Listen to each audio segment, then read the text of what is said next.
বন্ধুরা, ভারতের বিএসএফ এর তরফ থেকে যখনই বাংলাদেশি অবৈধ চোরাচালান কারবারিদের সাথে অবৈধ কাজের সাথে যুক্ত বা যারা ক্রস ফায়ার হয়ে যখন ওই পার থেকে এই পারে বিনা পাসপোর্টে আসে তখনই বিএসএফ এর গুলিতে মারা যায়। এক কথায় বলতে পারেন অবৈধ কাজকামের সাথে যুক্ত থাকা ব্যক্তিগুলোকে যখন ভারতের বিএসএফ গুলি করে মারে তখন পূর্ব পাকিস্তানের তরফ থেকে ভারত সরকার আর বিএসএফ এর উপর দোষারোপ লাগানো হয় যে আমাদের বন্ধুপ্রতিম দেশ হয়ে তারা আমাদের দেশের লোককে নির্বিচারে পাখির মতো গুলি করে মারছে। দেখুন এইরকম টাইপের লোকগুলোর সাথে কি করা যায়।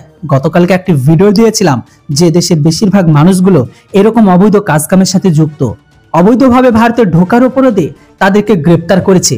এবার আপনারাই বলুন এই সমস্ত মানুষদের সাথে কি করা উচিত, আর ভারতের বিএসএফ এর তরফ থেকে যে অ্যাকশনটা নেওয়া হয় সেটা কি আপনাদের এখন সঠিক বলে মনে হচ্ছে না? এই বিষয়ে অবশ্যই কিন্তু আপনাদের মতামত কমেন্ট বক্সে লিখে জানাবেন। নাম কি? কি নাম? মনির। কি করে আসলে ভারতে? কি করে আসলে?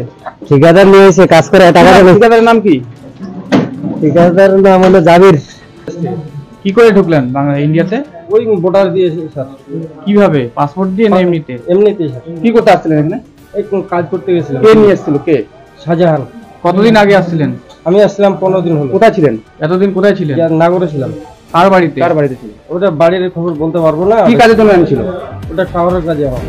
কে আনছিল? কি নামটা? শাহজাহান। ভিসা ছাড়াই ভারতে অনুপ্রবেশের অভিযোগে গ্রেপ্তার 7 বাংলাদেশি যুবক। গোপন সূত্রে খবর পেয়ে রবিবার রাতে করণদিঘি থানার পুলিশ বিলাসপুর 12 নম্বর জাতীয় সড়ক এলাকা থেকে 7 যুবককে আটক করে থানায় নিয়ে যায়। জিজ্ঞাসাবাদ করলে ভারতে প্রবেশের কোনো বৈধ ভিসা দেখাতে পারেনি ওই যুবকেরা। এরপরই পুলিশ তাদের অবৈধভাবে ভারতে প্রবেশের দায়ে গ্রেপ্তার করে। পুলিশ সূত্রে জানা গিয়েছে ধৃতদের নাম দবিরুল ইসলাম, রেজাউল করিম, নারুজ্জামান মিয়া, মোহাম্মদ রাইহান কবির, মোহাম্মদ মনির হোসেন, মোহাম্মদ আশরাফুল, মোহাম্মদ মেহেদি হাসান। ধৃতদের বাড়ি বাংলাদেশের ভারত বাংলাদেশ সীমান্ত জেলা ঠাকুরগাঁও, সাতক্ষীরা, কুড়িগ্রাম, কুমিল্লা জেলায়। এই ঘটনায় জিজ্ঞাসাবাদ চলাকালীন মোহাম্মদ আশরাফুল জানান বাংলাদেশের দালালের মাধ্যমে টাওয়ারের কাজ করতে ভারতে প্রবেশ করেন তারা। বাংলাদেশি দালাল তাদের ভারতের দালালের হাতে তুলে দিয়েছিল। পুলিশ ধৃতদের বিরুদ্ধে নির্দিষ্ট ধারায় মামলা রুজু করেছে।